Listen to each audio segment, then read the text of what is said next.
ஏன் ஓட்டு போடல? ஆமாண்டா போடலடா. டேய் ட்ரெஸ் கோட்லாம் இருக்க, தளபதிக்கு ஸ்டோரி மாதிரி ஸ்டோரியா போட்டு கால்ல இருந்து ஏன்டா போடல?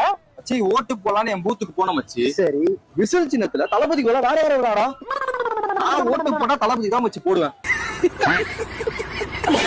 அப்படின்னு அச்சு பூச்சி பெரம்பூர் தொகுதிக்கு போயிட்டேன்டா. அங்க போனாக்கா உன் தொகுதி தான் நீ போகணும்னு அனுப்பிச்சு விட்டாங்கடா. அவங்க யாரா என் ஓட்ட சொல்றதுக்கு? இப்ப அதுக்குதான் திருச்சிக்கு போலான்னு இருக்கேன். நீங்க சீப்பா போட்ட பிளான நான் சீப்பை வச்சே முடிச்சிட்டேன் பாத்தீங்கல்ல. என்னடி வாய்ஸ் இது?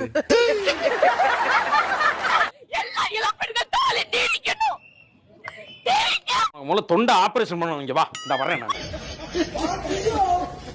குழந்தைங்க வந்து பிறந்தாங்கன்னா அம்மான்னு தான் சொல்லி அழுகு.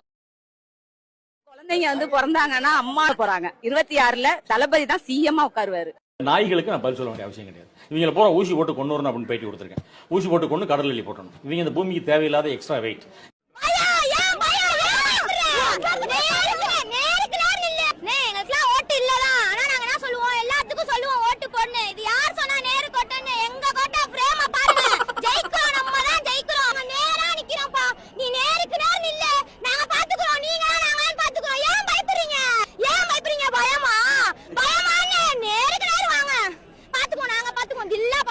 இவங்க பூரா அரகுற நாய்கள். அரகுற நாய்ங்க. விஷயம் வந்து என்னோட ஒர்க்காக நான் வச்சிருந்தேன். My mistake. ஃபிளைட்டை மிஸ் பண்ணிட்டேன். என்னால வந்து ஓட் பண்றதுக்கு வர முடியல.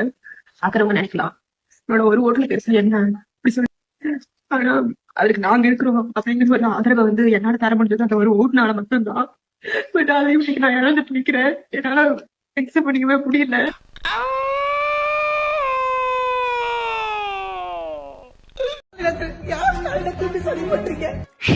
தாவே கலந்து யாரெல்லாம் ஓட்டு போடலான்னு போறாங்களோ அவங்க யாரோட பேருமே ஓட்டு லிஸ்ட்ல இல்ல. நான் அப்பயே சொன்னேன் எஸ்ஏஆர் ஃபார்ம் வந்து கரெக்டா எதிர்க்கணும். எஸ்ஏஆர் வந்து எலெக்ஷனுக்கு இத்தனை நாளுக்கு முன்னாடி நடக்குது. எல்லாரும் பேசினாங்க. விஜயே வந்து எதிர்த்து தாங்க பேசினாரு.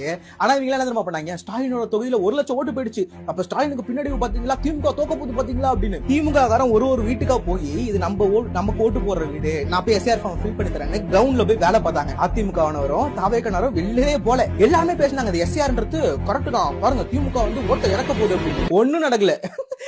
ஏதாவது டிசம்பர் டைம்ல எல்லாருமே வந்து ஃபில் பண்ணி கொடுத்தாச்சுங்க. பிப்ரவரி ஜனவரி டைம்ல லிஸ்ட் ரிலீஸ் பண்ணாங்க. ரிவிஷன் எல்லாம் போயிட்டு லிஸ்ட் ரிலீஸ் பண்ணாங்க. அப்ப போயிட்டு இங்க யாருமே பார்க்கல. இவங்க எல்லாமே விஜய் நம்ம ஸ்டோரி போடுறதுல வந்து பிஸியா இருந்துட்டாங்க. எஸ்ஏஆர் ஃபார்ம்ல நம்ம பேர் இருக்கா இல்லையான்றத போயிட்டு செக் பண்ண விட்டாங்க. இன்னைக்கு போய் பார்த்தா யாரோட பேருமே வந்து மெஜாரிட்டியான தாவேகா தொண்டர்களோட பேரு வந்து இல்ல. அடிச்சு தூக்கி விட்டுருக்காங்க. என்ன வச்சுக்க அப்படின்னு வந்து தூக்கி விட்டுருக்காங்க. பாருங்க என்ன சொல்ல வராருன்னு பாக்கலாம். இதுல பாதி பேருக்கு ஓட்டு கிடையாது. மீதி பேர் பேரை எஸ்ஆர்ல தூக்கி விட்டாங்க. இவங்களுக்கு எஸ்ஆர்னா என்னன்னு தெரியாது.